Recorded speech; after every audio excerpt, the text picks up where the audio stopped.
नमस्कार दोस्तों। ईरान के द्वारा मिस्टर पीस प्रेसिडेंट का 15 पॉइंट पीस प्लान रिजेक्ट करने के बाद कुछ कैटास्ट्रोफिक या डिवेस्टेटिंग इवेंट हो सकता है इन द मिडल ईस्ट।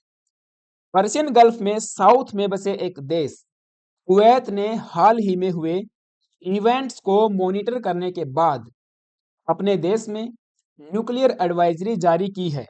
लोगों को प्रिकॉशनरी एंड सेफ्टी मेजर्स अपनाने की हिदायत दी जा रही है। People should avoid unnecessary movement and keep all windows and doors closed.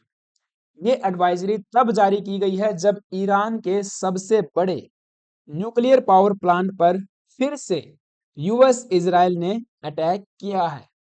International atomic energy agency भी एक्टिव हो चुकी है एंड इस पर्टिकुलर बुशहर पावर प्लांट के बारे में बात करेंगे जिसे 1980 से ही रसिया ऑपरेट करता है। एट ए टाइम 800 से 1000 रशियन ऑपरेटर्स डिप्लॉयड रहते हैं at this particular Bushehr power plant which is southern most power plant of the Iran, जिसकी दूरी तेहरान से 1200 किलोमीटर बताई गई है एंड कुवैत से मात्र 240 किलोमीटर्स। यहाँ पे न्यूज आप देख पाओगे, वेरियस मीडिया हाउसेस इस न्यूज को कवर कर रहे हैं। Kuwait issues radiation advisory after strikes near Iran nuclear power plant. Residents were advised to remain indoors, घरों के अंदर रहे, avoid unnecessary movement outside and keep all windows and doors sealed. Even Turkish media भी इस news को cover कर रहा है। Kuwait issues radiation warning for citizens as fears mount over Iran Bushehr plant.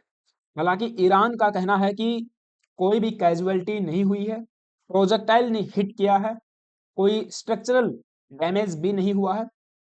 Kuwaiti authorities warned residents about the possible radiation exposure on Wednesday as concerns grew over risk linked to ongoing attacks on the Iran's Bushehr nuclear plant. दो major strikes देखने को मिली जिसे international atomic energy agency ने भी confirm किया that a projectile struck the facility on Tuesday. और Iran ने ये रिपोर्ट किया है no damage to the power plant और इंजरीज टू स्टाफ। कोई major casualty for the time being इस पावर प्लांट पे नहीं हुई और कोई भी स्ट्रक्चरल डैमेज भी नहीं हुआ है, ऐसा ईरान ने क्लेम किया है। लेकिन फियर माउंट हो रहा है कि लगातार यूएस एंड इजराइल की फोर्सेस ईरान के न्यूक्लियर पावर प्लांट्स को अटैक कर रही हैं एंड बताया जा रहा है कि ये बुशहर पावर प्लांट ईरान का सबसे बड़ा पावर प्लांट है जो कि मेजोरिटी ऑफ नीड्स को पूरा करता है। अभी है कहाँ पे, तो आप यहाँ पे देख पाओगे ये Persian gulf and Persian gulf में से जब आप यहाँ पे चलते हो ये है आपका स्टेट ऑफ हॉर्मुज जिसे ईरान ने चोक करके रखा हुआ है। एंड ये है बुशहर न्यूक्लियर पावर प्लांट जो कि बुशहर प्रोविंस में देखने को मिलता है। यदि हम इस पे जूम करते हैं तो कुछ इस तरह से देखने को मिलेगा ये पावर प्लांट, राइट। सो ये पर्टिकुलर पावर प्लांट है। यहाँ पे जो है कि 15 मार्च को भी अटैक किया गया था, 3 से 4 मिसाइल्स यहाँ हिट की थी और अब ट्यूसडे को भी यहाँ पे अटैक किया गया है। यहाँ पे डैमेज की कुछ तस्वीरें शायद न दिखाई दें, बट यहाँ पे आप देखोगे ये जो बुशहर पावर प्लांट है तेहरान से 1200 किलोमीटर की दूरी है। एंड यदि साउथ में आप जाते हो तो छोटा सा देश कुवैत देखने को मिल जाता है जहाँ जहाँ से इसकी दूरी 240 किलोमीटर बताई जा रही है। ये है कुवैत जिसकी कैपिटल है कुवैत सिटी एंड नीचे देखने को मिल जाएगा सऊदी अरबिया। सो यहाँ कुवैत सिटी ने या कहें कि कुवैत के नेशनल गार्ड्स ने एडवाइजरी जारी की है।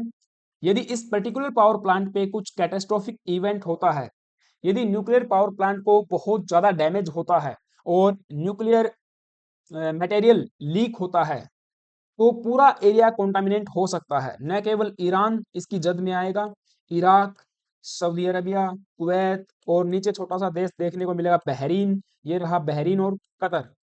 ये मिडल ईस्टर्न कंट्रीज या कहें कि वेस्ट एशियन कंट्रीज इंटायरली इस न्यूक्लियर पावर प्लांट के रेडिएशंस की जद में आ सकते हैं। तो ऐसे में कुवैत पहले से ही अपने लोगों को हिदायत दे रहा है। हालांकि ये कहा गया है कि पैनिक होने की आवश्यकता नहीं है, पैनिक क्रिएट मत कीजिए। इंटरनेशनल एटॉमिक एनर्जी एजेंसी ने भी कहा है कि मैक्सिमम रिस्ट्रेन कीजिए both the parties after new attack on Bushehr power plant. IAEA chief on Tuesday reiterated his call for maximum restraint following the fresh attacks on Iran's nuclear facility। और basically Israel and US Iran के इस nuclear facility को categorically target कर रहे हैं क्योंकि यहाँ पे रसिया ऑपरेट कर रहा है। जब ईरान और इराक का वार हुआ था उस समय पे भी इस फैसिलिटी को मेजर डैमेज किया गया था इराक के द्वारा, और अब इजराइल भी इसे टारगेट कर रहा है। एंड कुवैत डे वन से ही मॉनिटर कर रहा है कि कोई रेडिएशन लीक न हो जाए as Israeli strikes hit Iran energy sites. So Kuwait का कंसर्न बेसिकली यहाँ पे वाजिब भी है क्योंकि यदि यहाँ पे रेडिएशन लीक हो जाती है तो ईरान का क्या होगा वो तो एक अलग मैटर है, क्योंकि ईरान को लग रहा है कि उनके पास अब खोने के लिए कुछ नहीं है। मेजर इंफ्रास्ट्रक्चर डैमेज हो चुका है, लीडरशिप इवैक्यूएट हो चुकी है एंड ज्यादा कुछ खोने को लगता नहीं उनके पास है। ऐसे में जो खाड़ी देश हैं साथ में लगे सटे हुए पड़ोसी देश हैं उनको बहुत ज्यादा डैमेज हो सकता है, बहुत ज्यादा खतरा उनको हो सकता है। यानी बूस्टर पावर प्लांट की बात करें तो देखिए इसकी कैपेसिटी 1000 मेगावाट बताई जा रही है, जो कि बुशहर प्रोविंस के हेली हिल आइलैंड या एक छोटे से रीजन में ये बसा हुआ है। और साल 1974 में ईरान के द्वारा atomic energy organization of Iran नामक एक संस्था को इस्टेब्लिश किया गया था जो ईरान के तमाम न्यूक्लियर फैसिलिटीज को लुक आफ्टर करेगी एंड मॉनिटर करेगी। 1976 में ईरान और जर्मन यहाँ पे पहुंचे और एक एग्रीमेंट किया ईरान और जर्मनी के बीच में कि जर्मन की हेल्प से इस पावर प्लांट को बिल्ड किया जाएगा। लेकिन 79 में आपको पता है रेवोल्यूशन आता है, 1979 रिवोल्यूशन, इराक के साथ वार होता है और ये कॉन्ट्रैक्टर्स यहाँ से निकल के भाग जाते हैं या इसको अबेंडन कर देते हैं। यानी कि जर्मन के साथ में जो टाई अप था वो टूट जाता है। फिर 1980s और 88 के बीच में सेकेंड कंस्ट्रक्शन इसका शुरू किया जाता है और इराक के द्वारा हैवी बॉम्बिंग इसकी की जाती है, यानी कि मेजर डैमेज इस पावर प्लांट को किया जाता है। फिर और उस समय पे रसिया यहाँ पे इन्वॉल्व हो गया था। रसिया को लगा कि इस मिडल ईस्टर्न पावर प्लांट पे रह के पर्शियन गल्फ के देशों पे नजर रखी जा सकती है जहां अमेरिका अपने मिलिट्री बेसिस बना के बैठा हुआ है और रसिया को एक मेजर प्रेजेंस यहाँ पे मिल रही थी। तो 1995 में ईरान ने साइन किया एक एग्रीमेंट रसिया के साथ ताकि इस पावर प्लांट को कंप्लीट किया जा सके और ऑपरेशनलाइज किया जा सके। 2011 में the facility began operating on September 4 with an initial electricity output of 60 megawatts. अब ईरान का कहना है कि ये हमने सिविलियन पर्पज के लिए बनाया है, लेकिन इजराइल एंड यूएस का मानना है कि ईरान इस न्यूक्लियर पावर प्लांट के पीछे या इसकी आड़ में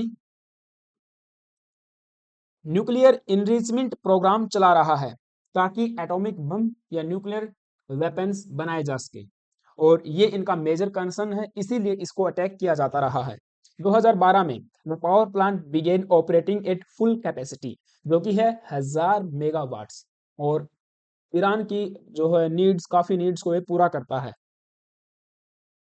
सो for the time being international atomic energy agency ने रिपोर्ट किया है कि no abnormal radiation level in the countries Iran, और एजेंसी ने इमरजेंसी मॉनिटरिंग नेटवर्क को एक्टिव कर दिया है रीजनल अथॉरिटीज के साथ में भी कांटेक्ट किया जा रहा है ताकि कोई भी पोटेंशियल रेडियोलॉजिकल रिस्क न हो और ये कॉन्फ्लिक्ट बहुत ज़्यादा यू नो कैटास्ट्रोफिक न हो जाए इंटायर ह्यूमैनिटी के लिए।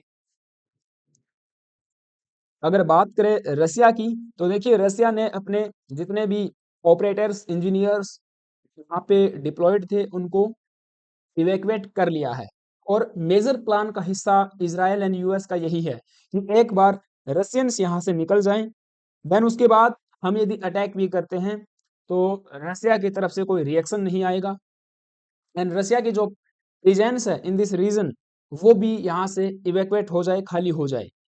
रसिया evacuates another 163 staffers from Iran's Bushehr nuclear power plant. ये देखिए आप, कल की ही न्यूज है, या कहें कि रिसेंट टाइम की डेवलपमेंट्स हैं।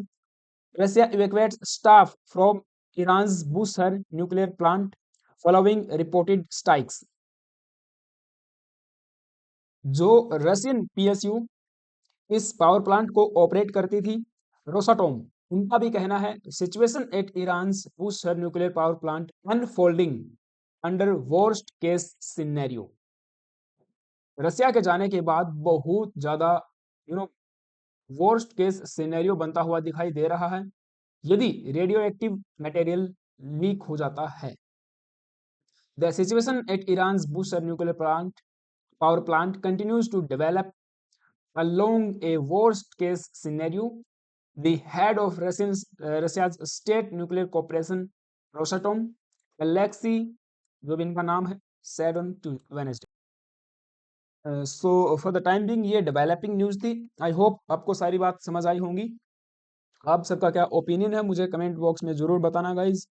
चैनल पे नए आए हो प्लीज एक सब्सक्राइब करना। वीडियो अच्छी लगी है तो एक लाइक भी कर सकते हो। मेरे लिए कोई सुझाव है तो कमेंट बॉक्स में बता सकते हो। Thank you, have a nice day.